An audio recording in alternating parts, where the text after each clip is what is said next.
Hello and welcome to episode 2, where today we are looking at the practicalities of moving to Spain, specifically that super fun topic of paperwork. Now, stay with me. It's not the most exciting part of the process, but it is definitely a necessity. Now, later on in the series, we're going to be taking a closer look at employment and taxes specifically. So today's focus is everything else, from visas and residency permits to mortgages and healthcare. Now, I'm not doing this alone, thankfully. Helping shed some light on this topic today is Alex Radford, a solicitor at My Lawyer in Spain. Alex, welcome to the podcast.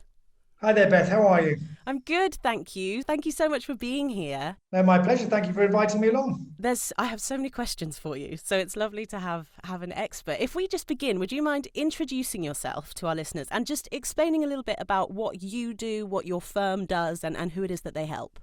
Yeah. Okay. So my parents moved to Spain in 1981. I was 8 then. I went to an English school to start off with. Was there for 3 years. My parents saw I wasn't learning any Spanish, so they put me in a Spanish school and basically fluent within 6 months. And then I followed through the Spanish education system, school, high school, and then returned to the UK in 92. I went to the University of East Anglia to study law with European legal systems. Spent a year at the University of Salamanca studying Spanish law, and I started practicing law as a trainee solicitor in 1999. And I'm fluent in Spanish, bilingual, and qualified as a solicitor in 2001. And I carried on practicing in the UK, and then received a job offer to return to Spain in 2003. So I came back to Spain then. And since then, I've been acting for basically English-speaking clients, buying, selling, inheriting property in Spain, doing business in Spain, just generally helping primarily British people, because I'm an English solicitor now, also a Spanish abogado, to do things the right way in Spain. Mm-hmm. Can I firstly say I'm also an alumni of the University of East Anglia, so that makes me really happy to find out that piece of information about you. But what's lovely is that people they trust you anyway because of your professional accomplishments, but you have this personal history. You've done this journey, and you know what that life is like when you move from one country to Spain and all of the myriad things that you have to think about. That must really foster a good relationship and some trust with your clients. Yeah, so I mean, yeah, that's crucial. So yeah, when I was 8, I don't really remember much coming over, apart from one day it was cold, the next day it was really hot, and then growing up here, and we had a lot more time as children, playing outdoors, going to the beach. So a lot more outdoor activities. It was a fabulous childhood, and the fact that my parents, put me in Spanish school, and now I'm a fluent Spanish speaker, that helped me with my career. Further down the line. So yeah, I mean, and then Beth, I moved back to the UK in 92, and that was pretty tough as well, because 1 minute you're here having a drink in a bar at, say, 11, 12 o'clock at night. You go back to the UK, and at 10 to 11 the bell was ringing then. Last orders, and it's like, what on earth is this? And obviously, it takes time to adjust going back as well. But yeah, and then I came back with my wife in 2003. So I've come backwards and forwards now, and no intention to turn back now. But yeah, it's a wonderful experience. It's wonderful to live in Spain. I'm very lucky that I do speak English and Spanish, and obviously qualified as an English lawyer and a Spanish lawyer, and that's a great asset to help British people and English-speaking people generally making that move to Spain. And is there a starting point when someone comes to you for that first meeting? Is there a beginning point that you say, okay, this needs to be first on your agenda? Yeah, I think lots of people the starting point for them is, are they coming to Spain to live, or are they coming to Spain, say, to buy a holiday home? Mm-hmm. And those are kind of two different conversations. If you're coming to live, then obviously that's a big move. If you're coming to buy a holiday home, then it's find the region that suits you best. Look for a decent connection from your hometown, city in the UK, wherever you are. And then once you found the region, then obviously consider your budget and look for the property, and then put the offer in for the property and go through the buying process. If you're moving to Spain to live, then that's kind of quite different now, in that you need you have to apply for visas from the Spanish consul in the UK to be able to come to live and reside in Spain. That all changed, of course, after the 31st of December 2020, and we've got new rules and regulations in place for British people now moving to Spain to spend more than 90 days in a 180-day period. Yes, and we are absolutely going to come on to Brexit and everything that meant. Just so I understand the visa situation. So as a resident, if you're moving for a permanent change and you want to live there, the residencia is the thing that we hear the most about. Would you mind just giving an overview of what that is and how it differs from things like a golden visa, a retirement visa? Are these all different things? I mean, basically, what people have got to consider now is if you're moving to Spain to live, to spend to spend more than 183 days here, or to spend more than 90 days in a 180-day period, then you need a visa. Mm-hmm. And depending on how deep your pockets are, or whether you intend to work or not, you apply for a different visa. Okay, so the general visa that most people that we're acting for are applying for is the non-lucrative visa, and that's a visa where someone can come to Spain, they don't work, they just live in Spain. The golden visa is when someone buys a property worth more than 500,000 euros, and they apply for golden visa as well. It's typically known as a golden visa, and that means they can spend more than 183 days here, and also they can work, whereas under the non-lucrative visa you can't work. And then if someone just wanted to say, they were thinking about setting up a business in Spain, then they have to apply for a work visa, and they've got to present their business plan to the Spanish consulate. They've got to set out what they're proposing to do, how much they're going to invest, whether they're going to employ any people or not. They present that to the Spanish consul in their home country, and then they come out to Spain. And the rules we're talking about, Beth, are really for British people and non-Europeans. Yeah. Because Europeans don't have to go through this rigmarole. They can come out to Spain like Brits could do last year, and they can apply for the residency straight away. Right. Now, non-Europeans, Brits included, have to go to the Spanish consul first. And when they've got their visa, and depending on which one it is, when they come to Spain, that's when they apply for their TIE card now, which is commonly known as the residency visa. The TIE card is basically a photographic ID card for non-Europeans living in Spain. And so prior to December of last year, we're recording this in April of 2021, just to give people some context. So prior to December of 2020, this wouldn't have applied to Brits, to me and you. Well, me. I'll just talk about me because you're slightly different. But now this is absolutely something that people have to go through if they're going to stay more than 180 days. Exactly. Last year, a British person could come to Spain and they didn't have to start the process in the UK. They could start the process from Spain. Now they've got to start the residency process from their home country. And we can help them with that. And we're helping a lot of British clients and international clients from all over the world apply for non-lucrative visas and work visas, and also the golden visas. Mm-hmm. And is there anything else that anyone needs to consider post-Brexit, post that pinnacle date of December 31st? Is there anything else that has come onto people's agenda, has come onto your agenda as other things that people need to be thinking about post-Brexit? I think the main issue is so the people coming to live, and then the people buying the holiday home. If you're a non-European, and you're thinking about buying a holiday home and renting it out, then you've got to pay slightly more tax than Europeans. So you would pay 24%. The current rate at the moment is 24% on the income that you generate, and all the costs of the rental are not deductible. Whereas, for example, for Europeans it is, and they pay a lower rate, which is 19%. Okie dokie. And if you owned that holiday home and you were going to use it as a holiday home, the 180 days, is it 180 consecutive days, or is it, could you do 90 days and then come home for a week and then do 90 days? What does that look like for people?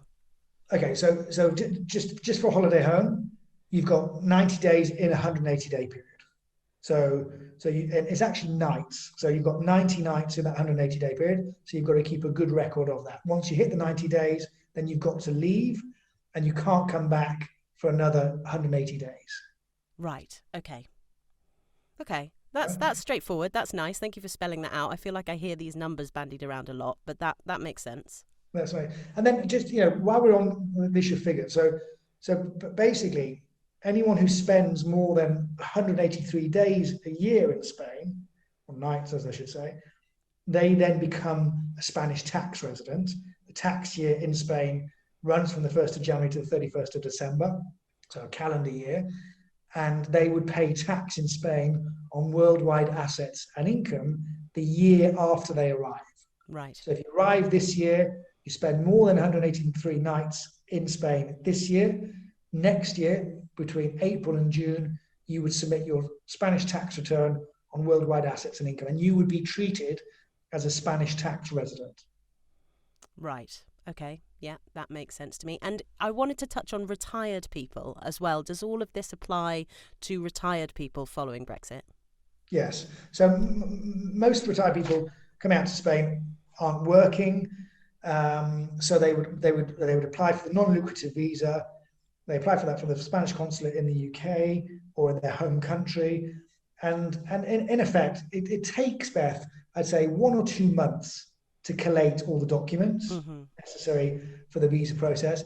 And then the Spanish consul are taking anywhere between 20 days and 3 months to process the visa. Right. So someone who's thinking about moving to Spain I suggest, have a leeway of at least 6 months.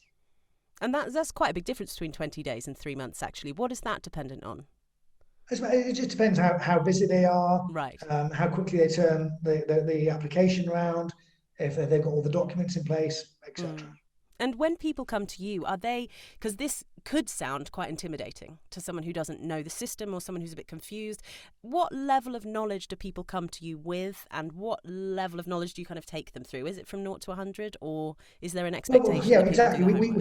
So we set up a specialist website called getspanishResidency.com. And on that website, we've got a lot of information about there's advice, downloads where people can download leaflets there about the golden visa process, the non-lucrative visa process, and of course they can contact us. But there's a lot of documents that they need to apply for the visa, so they've got to collate them, they've got to get their timing right. So it does really need someone, I believe, to help them through this process. So we had a mad rush for people, buying properties. They would see them online, they'd come out and say, yeah, I do like that. But we were doing most of the legal work up front before they'd even seen the property. So they knew exactly what type of property they were buying. They came out saying, yeah, I like that. And a week or so later, we were completing the purchase. Yeah. So it was really quite quick. And then those people now, we're helping them apply for residency, etc. So we had mad rush people buying property up until the end of last year, and then acting for clients. They had to submit their application. Those who were here could submit their residency applications before the end of. They had to prove that they were here before the end of December. Yeah. So we were saying that, go down to the local town hall, register on the census there, open a bank account, apply for your Spanish tax numbers, take out the private medical insurance. All those steps which are necessary for the residency process, we were saying do that before the end of the year, because if you don't quite have enough time to submit the application before the end of the year, at least if you've taken those steps, that will prove that you were here before the end of the year. And we've now got until the end of June 2021 to apply for residency for those people here before the end of the year. Brilliant, yeah, who can prove it retrospectively. I think what's nice, though, is that it's not that the door has closed for people at the end of December. It's just that the process is very different now, and you have experts and a lot of help out there for people still wanting to do this. The dream is not over. It's just changing the way that you do it and maybe changing your understanding, which doesn't feel like a bad thing to me. That kind of feels like this opportunity to learn and kind of grow and really figure out what the system looks like for each individual person. Yeah, I mean, we were acting for non-Europeans last year, applying for non-lucrative visas, so we're familiar with the process.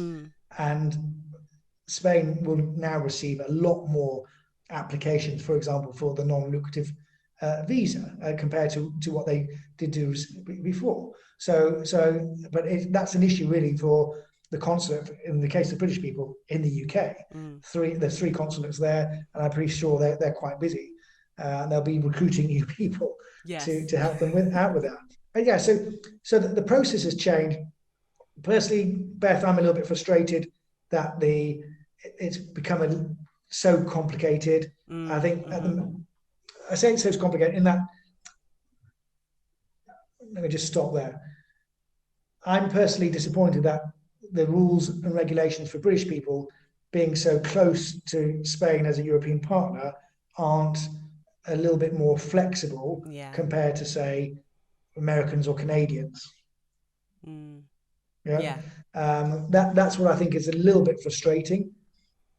And maybe when we come out of the pandemic and government officials and diplomats are more focused on building relationships and socializing with countries again, they might start to look at this.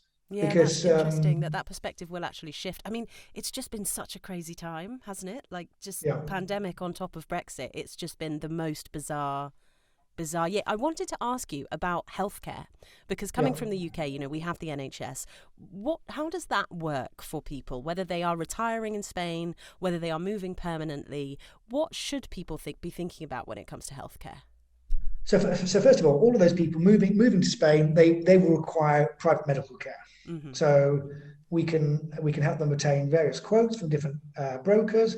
It has to be a broker based in Spain or an insurance company based in Spain, and they need fully comprehensive medical cover. Right. That's for the first year. So they basically take out the private medical cover, and once they've registered on the census and they've been there for 1 year, they can go on what's known as the Convenio Especial, which is, in effect, they pay in to the Spanish healthcare system. And the under 65s, and this system was in place last year as well, the under 65s would pay 60 euros a month, and the over 65s currently would pay 157 euros. Okay, and that's per so month. They can basically calculate how much, and they can calculate and compare how much they'd have to pay under the Convenio Especial compared to, say, private medical insurance. And I spoke to someone this morning. He said he was thinking about going on to the Convenio Especial because he'd had certain knee operations and back operations which were specifically excluded from his private medical policy. Wow. So he's thinking that, look, I'll take out the Convenio Especial when I've been on the census, on the padron, for a year. And is that something that you can get advice with? Is that advice that you give to people? Is that something that people often want to discuss with you? Yeah, I mean, so we introduce them to independent insurance brokers who obtain 3 or 4 different quotes. So they obtain a competitive quote, and they can then compare that to the Convenio Especial cost, and they can discuss with the broker pre-existing conditions and compare the rates. But yeah, I think, for example, this client I was talking to today, he'll end up taking out and joining the Convenio Especial. Yeah, it's just about knowing your options and knowing your choices, which is really useful. Now, we haven't touched on a group that I'm quite interested in, this rise in the digital nomad and in the freelancers. Do you know what I mean by that term, digital nomad? Yes. Yeah, so and as people perhaps more in the future will be working remotely, things like that, is there a different rule for people who wanted to come and work from Spain, but perhaps for a company that was not in Spain? Yes. So that has changed, Beth. So last year, a British person could come to Spain. They could work from here for a company anywhere in the world. They'd apply for residency. They spent more than 183 days here, so they'd pay tax in Spain on their income. Now, it's a lot more difficult for British people to come to Spain and work because they've got to apply for permission to do so from the Spanish consul. So, for example, under the non-lucrative visa, you're not allowed to work in Spain. You'd only be able to work under the golden visa. And the golden visa, in effect, means that you've got to buy a property or properties worth more than 500,000 euros. Oh, wow. Okay, right? Fine. So you buy property worth more than 500,000 euros. You obtain the golden visa. That is a visa that can be applied for either from your home country or from Spain. We can submit that electronically online. And I would always recommend that we do apply for it from Spain, because the visa here is granted for a period of 2 years, whereas the golden visa granted from the consulate in your home country is only granted for 1 year. And the costs of the application fee at the consul are higher than those in Spain. Right. Okay. And if So, you're anyone who purchased a property after the 27th of September 2013, when it's property worth more than, or the price tag of more than 500,000 euros, can apply for that golden visa, and that allows them to work. So they could be a digital nomad. Otherwise, someone coming to Spain would have to be an employer here, advertise a job, and they could then employ that British person, and they would have to process their work visa. But that notion of someone who only needs their laptop to work coming over for a holiday, or perhaps they own somewhere and they're not there for that long, but they want to do a month in Spain, that's not legal. Well, so basically, British people come to Spain 90 days. They can work. They can come to Spain for 90 days in a 180-day period. And if you were working, that would be okay. Yes. Right. So it's if they are going to spend longer than 90 days here, then they need to apply for the visa to work and to become a resident. Mm-hmm. Right, that makes sense. Wow, gosh, I'm learning so much today. This is fantastic. And my next question is mortgages, which it sometimes comes up on the podcast with all the people I've spoken to. Quite often they're cash buyers and they're buying it all. But if it is a mortgage, does that differ drastically to the mortgage process that we're used to in the UK? Yeah, it does, in fact, because here you can typically borrow loan to value 60%. So 60% of either the valuation or the purchase price. Right. And interest rates are pretty competitive. So I'd say you're looking up to 2% in interest rates for non-residents. Again, we would suggest clients speak to independent mortgage brokers. Yeah, of course. Because the independent mortgage brokers will have different deals with different banks, and obviously those deals change as time goes by. So applying for a mortgage, we can help the clients with that. We can sign the mortgage paperwork on their behalf using a power of attorney. A power of attorney is a document that a client would sign before a notary, authorizing us to act for them in Spain. And mortgages in Spain tend to be for life, and you pay interest and capital off at the same time. Whereas in the UK, mortgage offers are 2 to 3 years, and they're typically maybe interest only or capital and repayment. Where you have different products. You might have an ISA with one provider, and then just interest payments made to the lender that you take out. So that is different, and it's a pretty good system, and it gets reviewed the interest rate typically is if you haven't fixed it, it will be variable.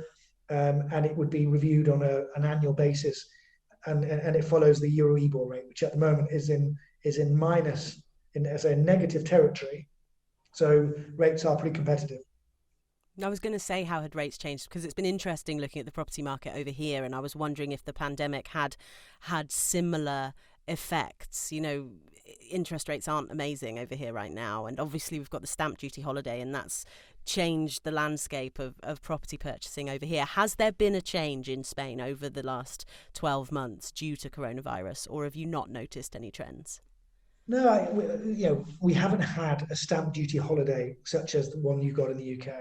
I think lots of British people and clients generally, when they come to Spain to buy a property, are surprised at the costs, because in Spain you pay transfer tax, and depending on there's 17 different autonomous regions in Spain, and each region has their own taxes. Mm-hmm. So the most popular regions, Andalusia, transfer tax starts at 8%.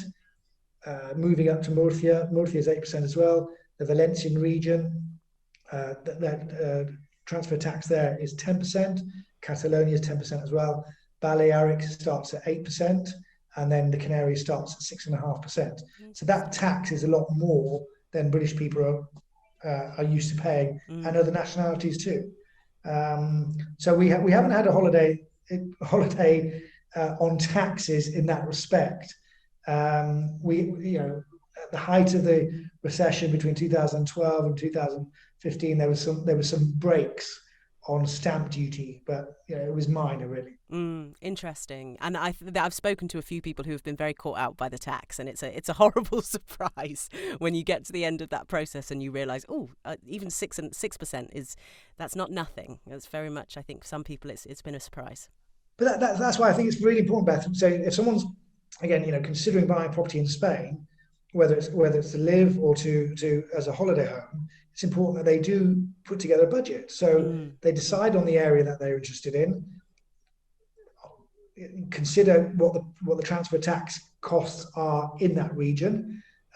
If you buy a brand new property, you're going to pay typically VAT, which is 10%, and then on top of that, you'll pay stamp duty, which is 1.5%. So that's 11.5% before you started talking about legal costs, notary fees, and land registry fees. So it is very important, I think, consider carefully the region you want to buy in, what type of property, brand new, second hand, and then prepare your budget. Totally. And maybe don't spend all your budget. It's that age-old thing of like, okay, well, you know the value of the property, but if that is every penny that you have, that's not going to work, because you have to factor in all of the fees. Yeah, absolutely. And also, I would say it's a buyer's market at the moment. So it's, at the moment, I'd say in the UK, from what I'm reading in the papers, it sounds like a seller's market, because there's not much housing stock left to sell. From what I'm reading, whereas here, I'd say it's definitely a buyer's market, and undoubtedly, I'd recommend that clients look at other properties and their values and the advertised price. You'll probably see a difference, and I'd always go in with a lower offer than the asking price. Oh, interesting. Good advice. And my next question was going to be about bank accounts, because is it crucial, is it legal that you must have a bank account in Spain before you can move, before you can sort out the mortgage? How does that look? What are bank accounts like in Spain, and how easy is it to set up? Yeah, so typically, Beth, what we're very busy at the moment putting in place powers of attorney. So clients who are intending to buy property further down this year are putting in place these powers of attorney. They sign a power of attorney for a notary in the UK or their home country, and that authorises us to act for them in Spain. So with that power of attorney, we can buy the property for them, we can open a bank account, we can pay taxes, we can apply for their NIE numbers, which are their Spanish tax numbers, and we can attend community of owners meetings, apply for plan permission, etc. It's broad-ranging power of attorney. So included in that power of attorney is the power of attorney to sign mortgages if clients want a mortgage, and also to open bank accounts. Typically, with that power of attorney, the banks that we work with, we can open up a bank account within 48 hours if a client is basically buying a property through, using us as their lawyers. We can open a bank account with two major banks, and within 48 hours the account is open. And then what British people have got to bear in mind is, which comes as a surprise as well, is that there's no free banking in Spain. So typically you'll pay anywhere between 30 and 35 euros a quarter to have that bank account. And a lot of nationalities around the world are just not used to that. No, I would say that only happens in the UK when you get like free cinema tickets as well. That's what Lloyds do.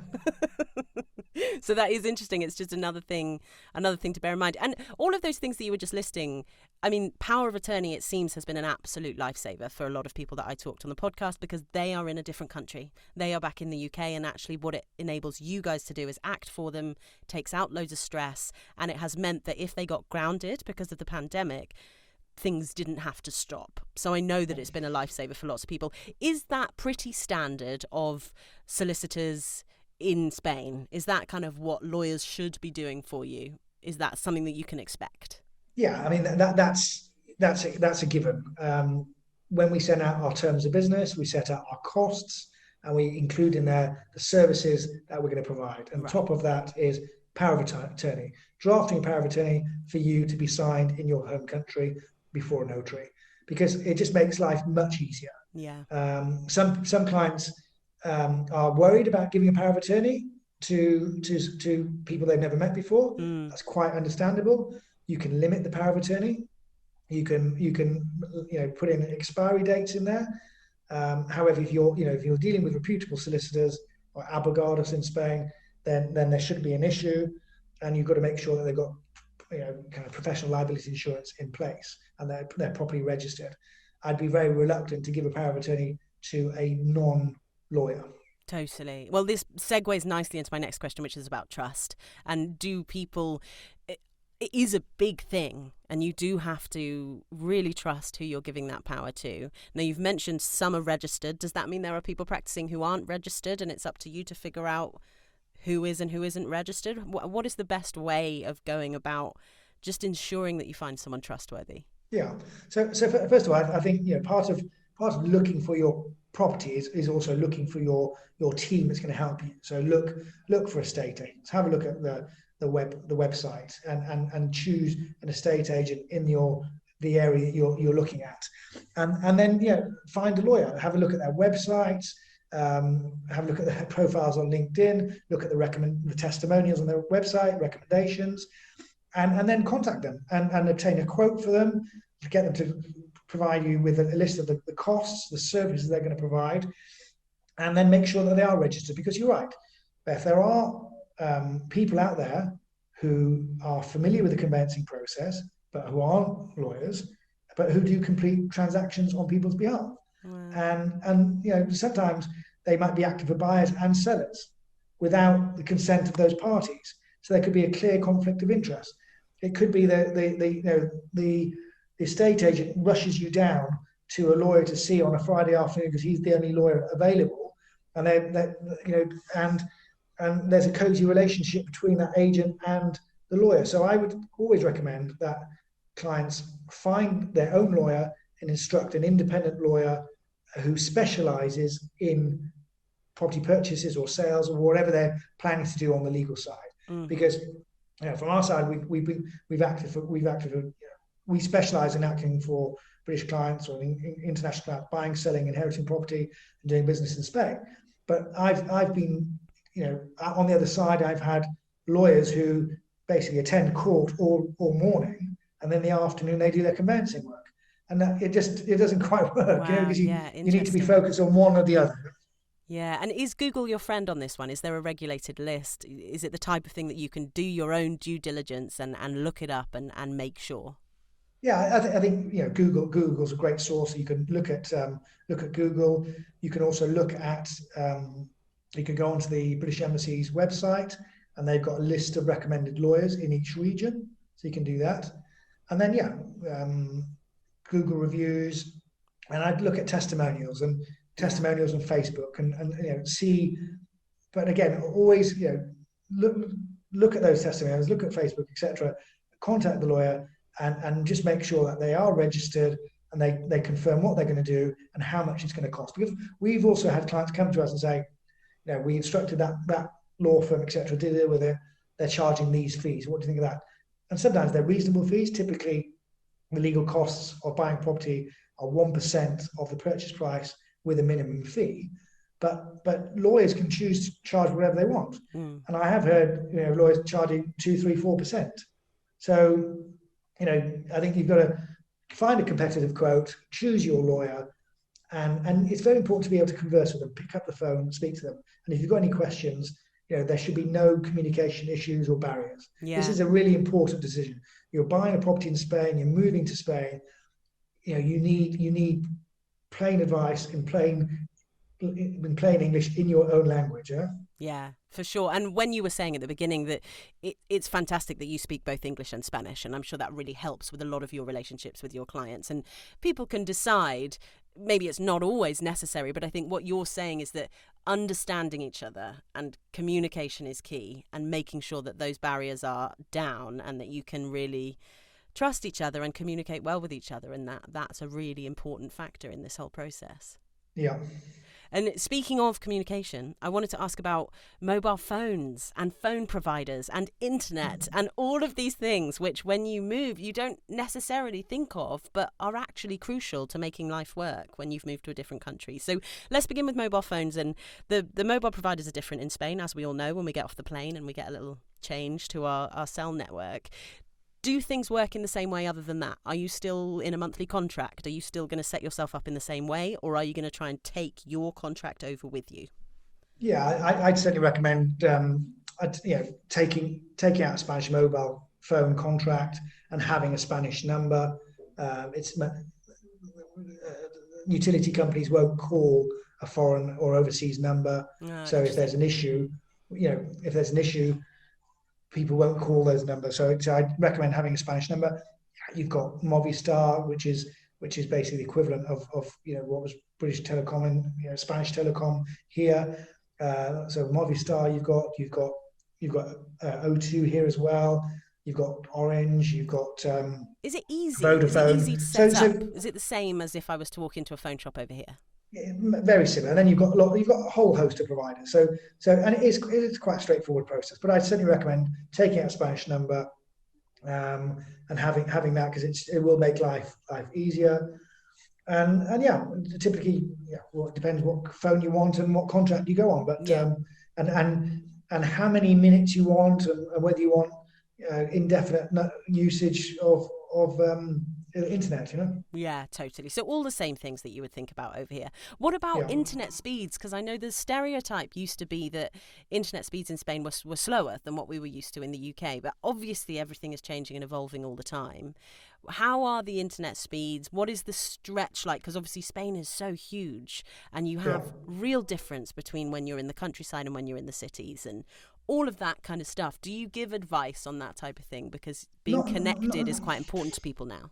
Yeah, I mean, it is important. So, typically the cities have got great broadband speed, and so very, very fast and efficient.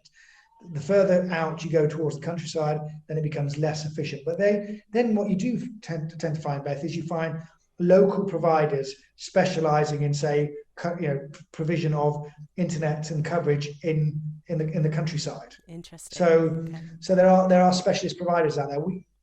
We had a property. We have a property in Torres Costa, and we had Movistar originally, and then we changed provider, and then we changed again, because we then actually managed to get our own area, which meant we had a lot more coverage. Because basically, if you've got a house and you want, say, internet outside on a terrace, you might not have coverage. Whereas in the UK, the coverage is really quite good in some places. Here it does vary. So I remember the router in our office didn't quite reach, say, one of the bedrooms. So and nowadays with the likes of Netflix and Amazon Prime, watching series, etc., from different rooms, prove difficult to have two TVs on at the same time. So there are invariably there'll be local providers you'll be able to find who can provide different internet speeds and bandwidths. Okay, that's really helpful, because I think it is changing. People's expectations and people's reliance on good internet is really changing, and especially this side of a year of pandemic so far. Everyone's on Zoom and everyone's using it to stay in touch with loved ones and things like that. So I think it is something that factors into people's choices. So it's good to know that there are options, that it's not just necessarily going to be not as good, but actually you just might have to shop around a little bit and find those providers. Yeah, and speak to your neighbours. If you're buying a property from someone, ask them what kind of what contract they've got and who with. As I said, there are kind of lots of local providers who provide excellent service and coverage. So definitely, I'd put the feelers out. Brilliant. Well, and lastly, we've reached the final question of this interview, and is there anything that you would suggest that maybe we haven't covered, or equally, if there is one takeaway that you would really like people who are just thinking about beginning this journey to take away with them today, what would you say? I say, so various tips. So first of all, if you buy a Spanish property, I'd always recommend having a Spanish will. So the advantages of a Spanish will is you can mitigate inheritance tax, and you can choose who you wish to leave your Spanish assets to. and that Spanish will should be for Spanish assets only, and then you have another will for worldwide assets, except those located in Spain. And when you update your, say, English will or other countries' will, that you refer to the Spanish will, so you don't revoke it, because wills in Spain are signed before notaries. So it's quite a formal process. The visa process from start to finish, we spoke about, can take 6 months. People have got to have amounts of monies in their bank account. So the main applicant for the visa, for the non-lucrative visa, needs 27,115 euros in their bank account, and each dependent needs 6,778 euros in their bank account. So for a married couple, you're talking 33,893 euros. And then for a family of four, you're talking 47,449 euros. And those figures, Beth, the non-lucrative visa, you can't work in Spain with that visa. Those figures are for the first year. When you come to renew the visa, you need double that amount in your bank account. That's interesting. Okay. Right. So that's quite a lot of money in a bank account. And then I suppose finally, the buying process in Spain can take a lot less time than what people say are used to in the UK or other countries. You could buy a property between completion from seeing it to buying it, and having the keys in your hand, anywhere between 3 weeks and 12 weeks. Wow. Yeah, so much faster. Much faster. If you're applying for a mortgage, then it might take a little bit longer because you've got to deal with the valuations and banks, etc. But yeah, typically 3 to 4 weeks to 12 weeks. And I think it's very important. We touched on it, the budget. So I would allow you buying a Spanish property, I'd say have available between, say, 13 and 14% of the total purchase price available to pay the transfer taxes and the costs of the purchase. Mm-hmm. Yeah. Okay. So have those. The lion's share of those costs won't be on legal costs, I'm afraid. They'll be on the purchase taxes. Yeah. Okay. Yeah. But so it's really important. Do your homework up front. Find out how much your budget should be based on the region that you're buying in, because the purchase taxes vary from region to region. Fantastic. And of course, find a good lawyer and a lawyer that you trust, so you can Absolutely, have all of these conversations. Absolutely. And take your time, Beth. It's a big move. Take your time, find the area, find the town that you like, find the property you like, and don't put yourself under a lot of pressure and stress. Because moving to Spain at the end of the day, it's supposed to be a pleasurable thing, something you're going to enjoy for life. The clients that came in today to pick up their deeds, they've had a wonderful time since they've been here nearly a year now. They put their offer in during just as Spain was about to go into lockdown, and we completed July, August time. They came in to collect the deeds today. Not because they probably wasn't registering their names, but just because they've been having such a whale of a time, they didn't have time to come into the office to collect the deeds. Don't want to do the boring bits. You want to have the fun life. I mean, that is what shines through in all of these stories, is people are just so thrilled that they've done it and they've changed their lives, and whatever life throws at you, it's never plain sailing, but this was an amazing decision for them, and this has meant something really special. And I think that's the message that I've got from everyone I've spoken to. So thank you for facilitating those dreams, but also just for spending time with me today on the podcast. It's been so interesting to chat through it all. Thanks so much, Alex. My absolute pleasure. Thank you very much.